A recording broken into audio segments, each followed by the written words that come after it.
दोस्तों नमस्कार, मैं अजय पत्रकार। महाराष्ट्र में देवेंद्र फडणवीस के घर पर जाकर के भिमडी के सांसद और शरद पवार की एनसीपी के सांसद, जो शरद पवार के सबसे खास हैं और एनसीपी के शरद पवार के बाद सबसे बड़े नेता हैं, जिनका जबरदस्त जनाधार, वो फडणवीस के घर पर जाकर के मिले। देवेंद्र फडणवीस के घर पर जाके मिले।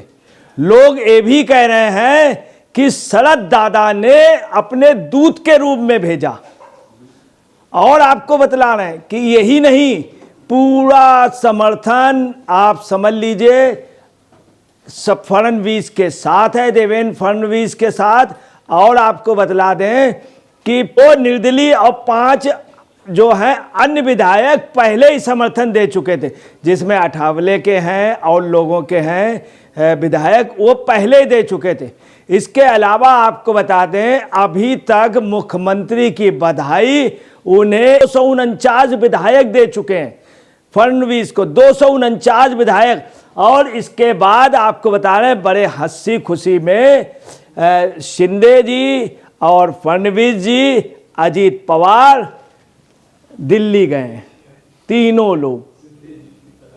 और कल भाजपा के नेता का चुनाव हो जाएगा। 5 तारीख को नरेंद्र मोदी जी और अमित शाह रहेंगे। शरद पवार के एमपी श्री सुरेश महात्रे फडणवीस से मिले उनके घर पर। जल्द कई एमएलए एमपी बीजेपी में होंगे शामिल। ये खबर अभी तक तो आ रही थी सूत्रों से, अब कंफर्म हो गई है। मैं आपको बता दूं, एनसीपी के बड़े नेता और प्रवक्ता ने भी अभी 3 दिन पहले कहा था कि उनके 4 विधायक बीजेपी में जाने के लिए लगे। वैसे 6 हैं, 4 को हम लोग रोकने की कोशिश कर रहे हैं, परंतु रोक नहीं पा रहे हैं। ये खुद एनसीपी के प्रवक्ता ने कहा था। फिर आपको बतलाना, यही नहीं, शरद पवार ने मौके को देखते हुए महाराष्ट्र के विकास के लिए स्पष्ट हरी झंडी देवेंद्र फडणवीस के लिए दी है। एबीपी मेरा का देखिए, भिमडी के सांसद सुरेश महात्रे उर्फ बालिया मामा ने सागर बंगले में देवेंद्र फडणवीस से मुलाकात की, बाकायदे सागर बंगले में। आपको बता दें, भिमडी के सांसद है। महाराष्ट्र में सबसे जो इम्पोर्टेंट जो लोकसभा मानी जाती है वो नागपुर और भिवंडी। नागपुर और भिवंडी, आपको बता रहे हैं, भिवंडी ऐसी जगह है जहां बहुत मशहूर रही है, जहां डायरेक्ट दाऊद की चलती है, दाऊद की चलती। इंदिरा गांधी जैसी प्रधानमंत्री वहां एंट्री नहीं कर पाई थी। किसी समय दंगा प्रभावित एरिया था सबसे ज़्यादा हिंदुस्तान का। आज के दिन देवेंद्र फडणवीस और शिंदे के शासन में वो बिल्कुल शांत हो गया वहाँ। और नागपुर में भाजपा का सांसद या एनसीपी का सांसद जीतता है, नागपुर में भाजपा का और भिवंडी में सुरेश महात्रे। और उनका भाजपा के यहाँ जाना बहुत बड़ी खबर है। इनके साथ उनके एमएलए भी हैं इनके पीछे, क्योंकि सबसे बड़े नेता, चूंकि इस समय शरद पवार काफ़ी बुजुर्ग हो गए, चल नहीं पाते। सब कुछ अगर वहाँ पे विधायकों से किसी का भी डेली वार्तालाप होती है, जिसके प्रभाव में महात्रे, मतलब उनका भी समर्थन हो गया अंदर से। ये है, इस बात पे शिवसेना और कांग्रेस भी इस बात को अंदर से घबराई हुई है कि महात्रे दादा सुरेश महात्रे गए हैं, शरद पवार ने खेला कर दिया। बीजेपी को इसके पहले भी शरद पवार ने सपोर्ट दिया था, इसके पहले भी दिया था और फिर दे दिया है। और आपको देखिए बता दें, ये आप देख सकते हैं, देखिए ये बैठे हुए हैं। कुल मिलाकर के इनको पूर्ण बहुमत मिल गया है। देवेंद्र फडणवीस को बहुमत से ज़्यादा हो गए, इनके 145 से ज़्यादा हो गए विधायक। अब देखिए, मनीष उपाध्याय ने अपने सोशल मीडिया अकाउंट में कहा, महाराष्ट्र में खेला, शरद पवार की पार्टी से भिमडी सांसद सुरेश महात्रे पहुंचे देवेंद्र फडणवीस के आवाज। खासदार सुरेश महात्रे फडणवीसाच्यान भेटीला सागर बंगल्यावर दखल। साफ है कि शरद पवार के खासम खास सुरेश म्हात्रे फडणवीस या भेटला, सागर उनके बांग्ले में जाकर के भेंट किया, बंगलावार दाखिल और जाके वहाँ दाखिल हुए और इससे जो है फडणवीस की सरकार को मजबूती हुई आगे भी। सुरेश म्हात्रे शरद पवार पक्षा से भिवंडी से खासदार, उनके खास हो गए हैं भिवंडी के सांसद। भिवंडी के जो सांसद हैं आपको ये भी बतला दें, देखिए जी न्यूज़ भी सारे चैनल्स अपनी न्यूज़ में दे रहे हैं, सब कुछ ठीक है, कहीं कुछ नहीं, योजनाबद्ध तरीके से 4-5 पत्रकार अफवाहें लगातार उड़ा रहे थे, जबकि देवेंद्र फडणवीस शुरू से ऑलरेडी पूर्ण बहुमत। और भिवंडी के सांसद का जाना मतलब आप समझ लीजिए महाराष्ट्र का जो मेन इनके विरोधी बीजेपी के थे वो सब विधायक अब चले जाएंगे भिवंडी की वजह से, क्योंकि भिवंडी भाजपा के लिए हमेशा माइनस पॉइंट रहा और नागपुर पॉजिटिव हुआ। और देखिए यही नहीं, दिल्ली आ सकते हैं फडणवीस, एकनाथ शिंदे, अजीत पवार आ सकते हैं दिल्ली, ये सूत्र कह रहे हैं। देखिए सब कुछ क्लियर हो गया, तब भी लोग जानबूझ के अफवाह फैला रहे हैं। इस वक्त की बड़ी खबर सभी न्यूज चैनलों में चल रहा है। राज्य में हुए विधानसभा चुनाव में महायुति ने अकेले दम पे सत्ता हासिल कर महाविकास आघाड़ी को हरा दिया है। इसके बाद अगले 5 साल तक राज्य और केंद्र में महागठबंधन और एनडीए की सरकार रहेगी 5 साल तक। इस पृष्ठभूमि में यह अनुमान लगाया जा रहा है कि महाराष्ट्र में नए राजनीतिक समीकरण बनेंगे, क्योंकि शरद पवार सांसद सुरेश म्हात्रे उर्फ बाल्या मामा सोमवार दोपहर को सागर बंगले पर देवेंद्र फडणवीस से मिलने पहुंचे। सुरेश म्हात्रे भिवंडी लोकसभा क्षेत्र से विधायक हैं। मई में हुए चुनाव में कपिल पाटिल को हरा के सुरेश म्हात्रे ज्वाइंट किलर बन गए।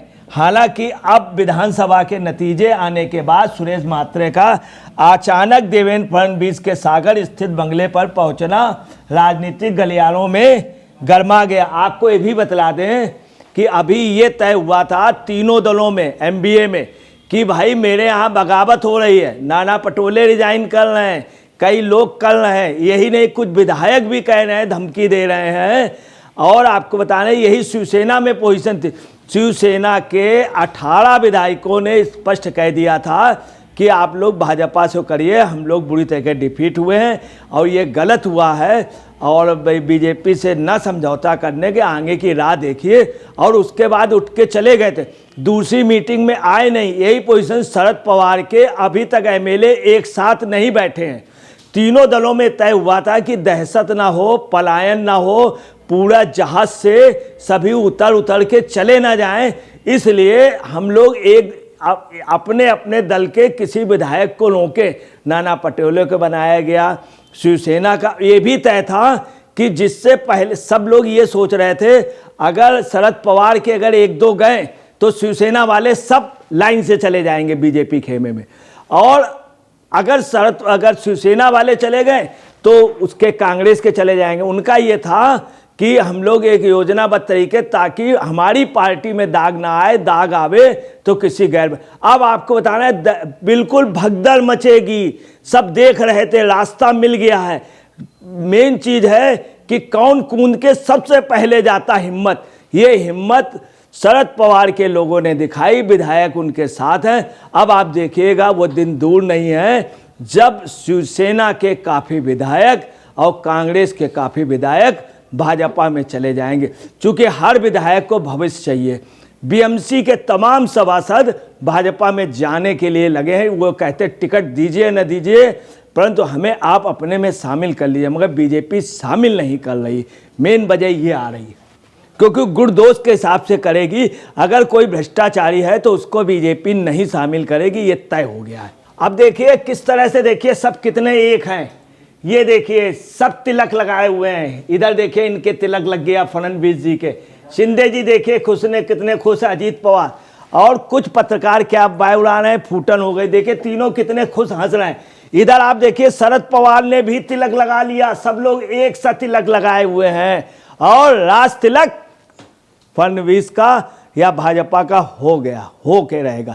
अभी तक 5 तारीख ये बजे थी, मोदी जी के पास टाइम नहीं था। एक प्राइम मिनिस्टर हैं जिनको विदेश भी जाना पड़ता है, तमाम देशों के लोग पूछते हैं किनको, फंड उनको, मोदी जी को। मोदी जी उनमें नहीं है जो और पहले प्रधानमंत्री हुए हैं, उनको कोई पूछता ही नहीं था। गुजराल साहब को कोई बुलाता ही नहीं था, गुजराल साहब को, बीपी सिंह को कोई बुलाता ही नहीं था, मनमोहन सिंह को कोई ज़्यादा देश बुलाते नहीं थे, नरसिंहा राव को बुलाते थे, मोदी जी के लिए लालायित रहते।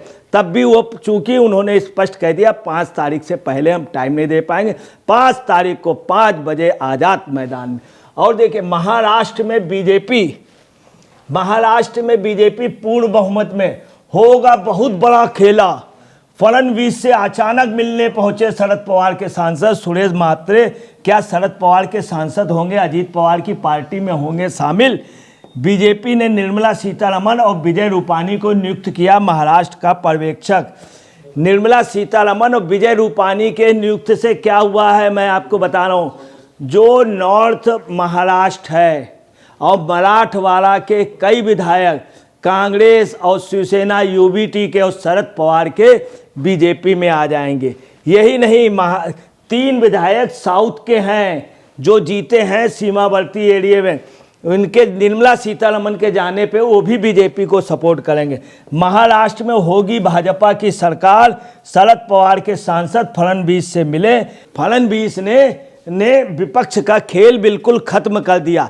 आपको बता रहे हैं कि सब वहां बैठे हुए हैं नाव से कूद कूद के भागने को, बस ये था कि पहल कोई करे, और पहल हो गई है। अब देखिए क्या स्थिति है कि सभी लोग अंदर से सपोर्ट कर चुके हैं फडणवीस को, भाजपा को। भाजपा बहुमत से ज़्यादा हो गई है। इतना टाइम जो लगा उसमें सिर्फ प्रधानमंत्री चूंकि मेन शोभा थे, मेन सेंटर पॉइंट थे, उन्हीं के उससे पूरा आप समझ लीजिए कि एक शपथ ग्रहण समारोह ऐतिहासिक होगा।